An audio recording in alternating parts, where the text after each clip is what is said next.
From WNYC, this is NYCNow. I'm Janae Pierre.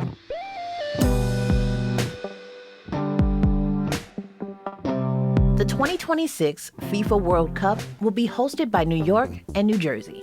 And tourism leaders in the states are hoping for a big economic boom. But between threats from ICE and the U.S. political climate, there are concerns that tourists may not come. On today's episode, we get into what's deterring visitors from booking flights and planning their stay for soccer's biggest tournament. But first, here's your news headlines. New York City's Education Department is releasing new guidance on artificial intelligence. The department is taking what they're calling a traffic light approach. The new guidance says using AI for tasks like grading and discipline get a red light, meaning they're banned. Lesson planning and translation get a green light.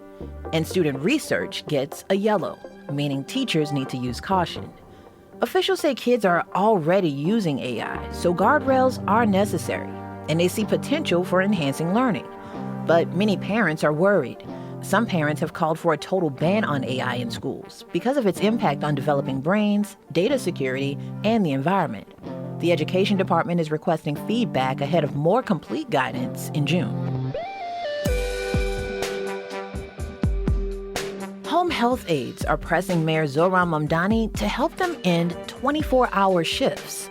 The workers rallied outside City Hall multiple times over the past week to call on the City Council to pass a bill capping home care shifts at 12 hours. Yung Fong Chong is a retired home health aide. She spoke to WNYC through a translator. Even though I don't work anymore now, I can only get 3 to 4 hours of sleep every night now. Chong said working 24-hour shifts for 12 years took a toll on her health. But some critics say reform needs to come from Albany, since home care is largely funded through the state-run Medicaid program. A spokesperson for the mayor says he'll work with the state and city council to protect workers.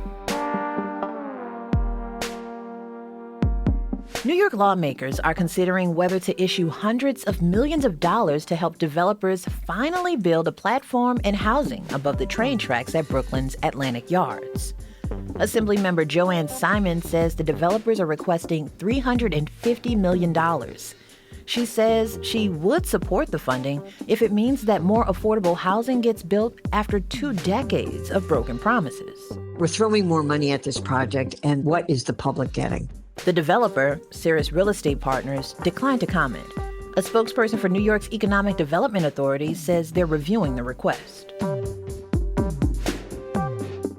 The Empire State and the Garden State will host the 2026 World Cup, but some business and tourism leaders worry that visitors won't come. We discuss why after a quick break.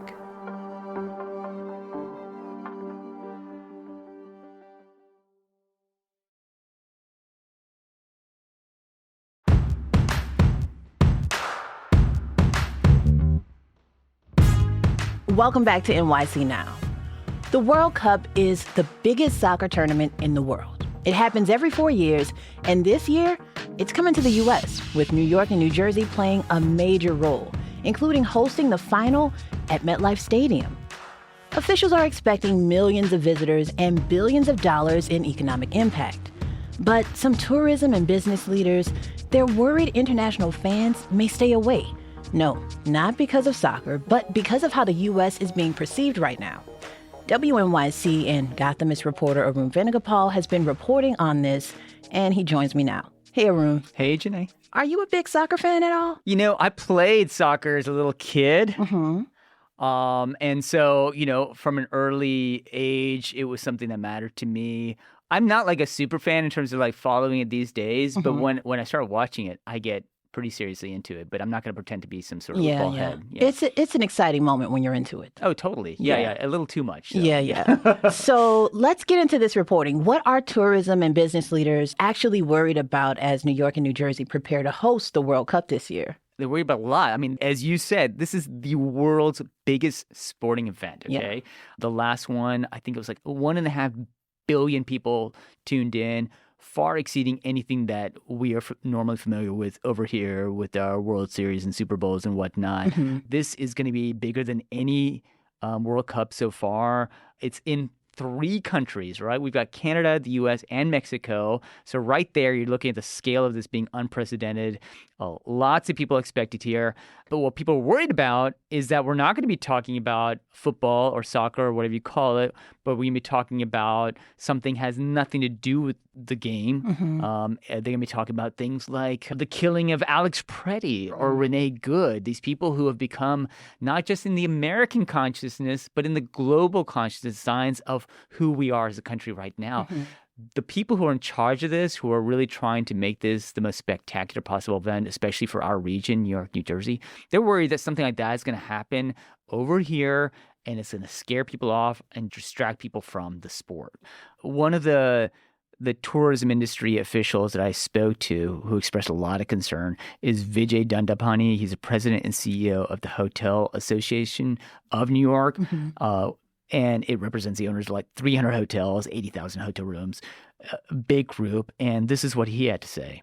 When it comes to just people running amok, the perception from foreigners in particular is, am I going to be caught into this dragnet? So yes, from that standpoint, it's not helpful. So basically, the political climate, right, is really the thing that's overshadowing the World Cup. Exactly. What evidence are they pointing to that suggests international visitors might already be rethinking trips to the U.S.? So just setting aside the World Cup, last year, because of tariffs and other policies from the Trump administration, we saw tourism to New York go down from the year before, okay? That's something that is happening across the country. It really hurts New York because we depend on it for billions of dollars in annual, revenues and whatnot. A lot of businesses who do these travel groups around the city to, say, Central Park, Prospect Park, whatever it is, people whose livelihoods depend on this. And this year, what we're anticipating is a further drop in travel to New York because of all these fears, specifically from Europe. And the numbers are really discouraging for people in the industry.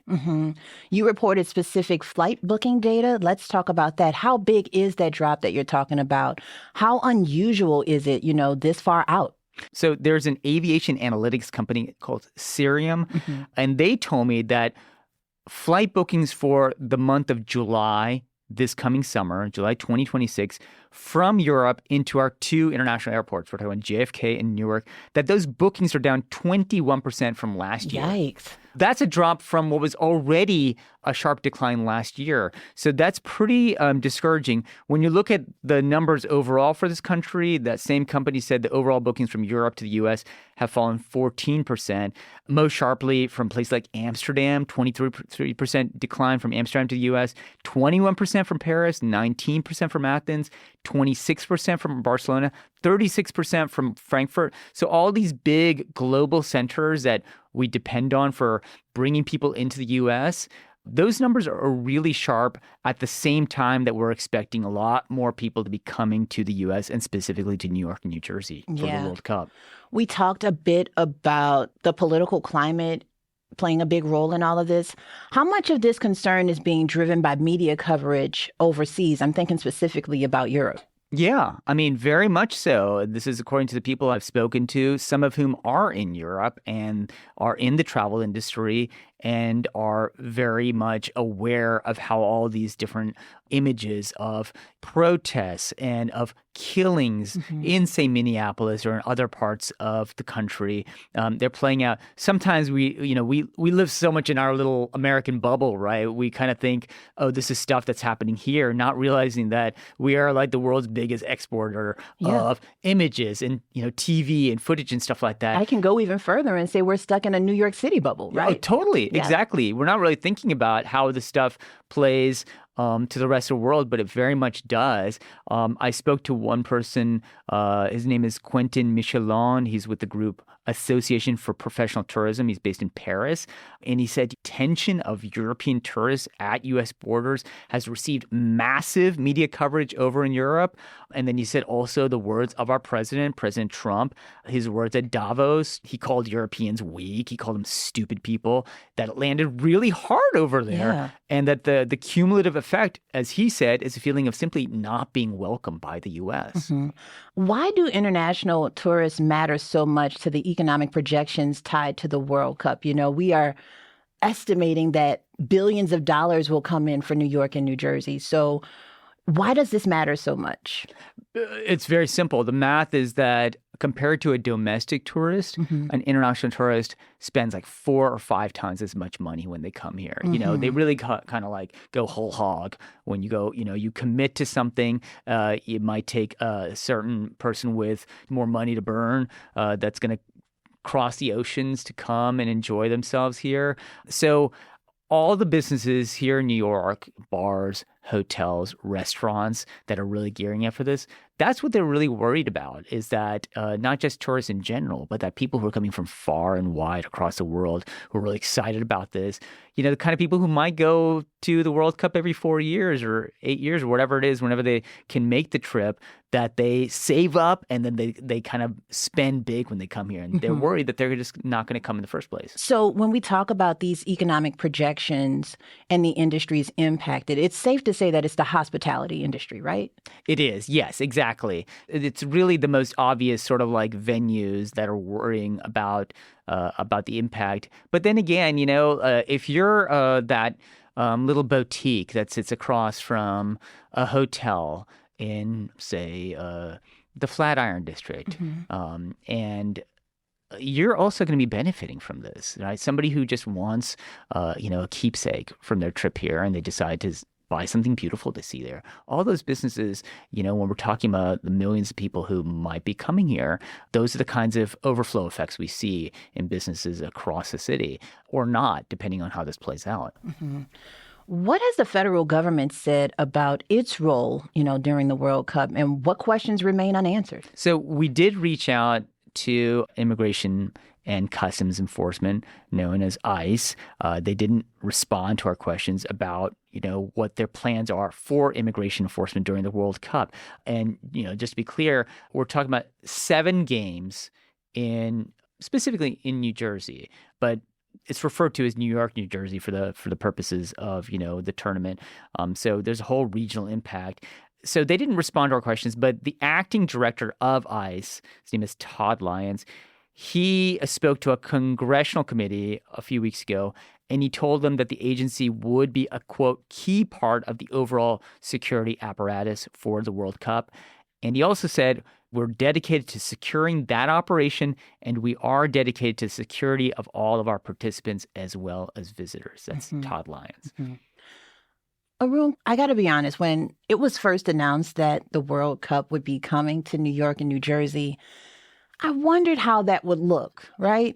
What about tourists who just simply have a hard time getting the lay of the land and commuting from New York to New Jersey? Oh, I mean, exactly. Like, you can live here, as I've lived here for many years, and still be like, wait, what's going on here? Why did they skip my stop?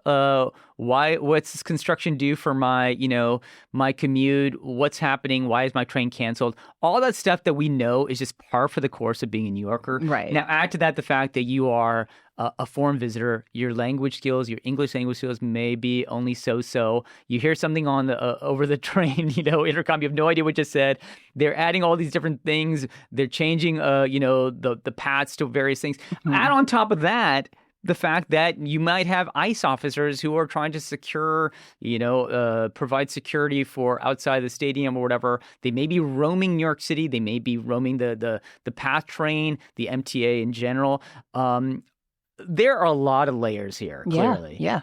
And so tourism officials, New York City officials, immigrant rights activists, they're all worried that this is going to add up to a cocktail of confusion and potential chaos and either keep people away or end up in some really kind of scary situations. Yeah, but I have to admit, this isn't an overnight thing. We have been seeing ICE for a year now, and we know the transportation system has been around. Has this not been considered, prior to? I think that the thing is, if you had talked to some of these people 6 months ago, by which I mean tourism officials, city officials, they might have had a certain level of concern. I think that has really ratcheted up in the last couple months because it's clearly just this moving target. There's a higher level of uncertainty now because of what we've seen in other parts of the country, because of the violence we've seen, the level of aggressive enforcement that's happening, and the ways in which people across the country are rising up against law enforcement. If we see the same scenes in New York City that we've seen in, say, Minneapolis, then there's no telling about what that's going to mean for the World Cup. Certainly if that happens prior to, but if it happens anywhere close to, the actual dates of the tournament, the month of games that play out here in the region, there's no way of telling what that's going to do in terms of just, scenes of chaos and how that's going to meet with basic business. We talked a lot about these concerns and how heightened they are right now. What has Mayor Mamdani's response been to all of this? So we have asked his office multiple times exactly that question, what does he think about this? And they did not respond to us. He has appointed a World Cup czar who's just kind of, I guess, new to this office. Okay. What we do know is that there's other entities like the New York City Tourism and Conventions. It's basically the city's main tourism booster. They've put out this PR campaign across the world, essentially meant to tell people, come to New York.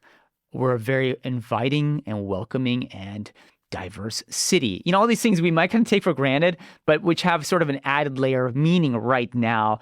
They've got this sort of mascot on their website known as Libby, short for Liberty, essentially Statue of Liberty kind of AI host. She's fluent in 60 languages and ready to make your visit unforgettable, all that kind of stuff. But yeah, they've got this campaign going. They sent me these images of bus kiosks and in shopping malls in all these different places, Japan, Mexico, New Zealand, Singapore, where they're just appealing to people and saying, hey, it's a great town. Come and enjoy it, and knowing that they're also trying to get over this hurdle. Yeah. What does it say about, the political climate we're in right now that a place like New York City needs that type of messaging, right? Because you think New York City, you think fun. I think fun town. Absolutely. Isn't that why we all came here? Yeah. If we're not from here originally. I mean, Janae, I think one of the most interesting comments I heard from a business leader came from Jessica Lappin. She's the president of the Alliance for Downtown New York business group. And we were talking about, these controversies about what's going on right now. And she said, ultimately, there's really not much that the city can do to control how the federal administration, operates or its enforcement during the games. But she also said, if you follow the World Cups, there's always been controversy. World Cup host countries are not without controversy. Look at Qatar, look at Russia. It's not unusual to have a host country that's facing some controversy, quite frankly. So, again, I would hope that people would feel comfortable in New York over almost anywhere on the planet because we are a welcoming, cosmopolitan, international city. I will say, I think New York City Tourism and Travel is also working on making sure travelers know ahead of time what to expect. I think that will help remove some anxiety and also educate people. And for us to think of ourselves as New York and the U.S. as being sort of, in the same kind of company as Russia when it comes to human rights, I feel like that is a whole new reality that we're dealing with. So we know that Mayor Mamdani is the youngest mayor that we've had in a century, but he's also the first South Asian mayor. One could argue like that in itself would be inviting for international tourists to come here. I mean, I think you're right. Like the amount of attention that his identity has gotten. And again, sometimes if you live in the New York City bubble, you think this is just like something that New Yorkers and perhaps other Americans deal with. I traveled last year in the months leading up to the election, and I was struck by, you'd meet people, I met people in Turkey who were like, oh, New York City, oh, Zoran Mamdani. You're on a connecting flight in Heathrow. New York City, oh, Zoran Mamdani. I was visiting my folks in Houston last year. Some of them were like, what's this Zoran Mamdani all about? everybody around the world is paying attention to New York City in a new way because of Zohran Zohran Mamdani, Mamdani. yeah. And so I think that's true in many ways. Perhaps that is sort of like the wild card, perhaps a secret weapon as far as some people are concerned. And maybe they're not thinking about ICE enforcement. They're thinking about the city, which has this whole new sort of, it's had this image makeover, if you will. And so, yeah, I guess it remains to be seen. Yeah, I'm just wondering, though, if concerns don't ease up, what does that mean for the region's expectations for the World Cup? So, I mean, the numbers are pretty big here. Like, here's the goals. They're looking at like a $3.3 billion impact on the region. That's what they're hoping for. They're talking about like 1.8 million visitors throughout the summer, 26,000 jobs generated because of the World Cup just for this region, They're looking at just the amount of spending they're talking about on the regional economy with matches and non-match attendees, like $1.7 billion, hundreds of millions of dollars in like local and state tax revenues. So this is a big cash cow for this economy. And there are a lot of people in the industry who still feel confident that, we're going to hit those goals and it's going to benefit a lot of people. And then there are people who are worried that it's not going to take a whole lot to kind of derail that. And there's an immigrant rights group, New York Immigration Coalition. They are also looking at this with some concern and I think to some extent trying to exert some leverage here. One immigrant rights leader is Murad Awada. He's the president and CEO of the New York Immigration Coalition. He said it's not implausible that they would essentially call for an economic boycott of the World Cup if they don't think that ICE enforcement is easing up sufficiently. If it comes to it, we may issue a travel alert to everyone who may be coming to New York and New Jersey to maybe not come to New York and New Jersey if the federal government continues to escalate their actions against our communities here. That is saying, if we don't get reassurances from ICE and the federal administration, the Trump administration, that they're going to ease up and allow for immigrants to move about freely, then we are going to send out a travel alert, a boycott in essence, saying don't come to this city because it's not going to be safe for you. Those are the kinds of things also that city officials and tourism officials are probably really wary of happening because this is a very complicated, situation between people who want to make money, but also people who want to make sure that these communities are kept safe. Yeah, for sure. That's WNYC's Arun Venugopal. Thanks a lot, Arun. Thanks, Janae. And thank you for listening to NYC Now. I'm Janae Pierre. See you soon.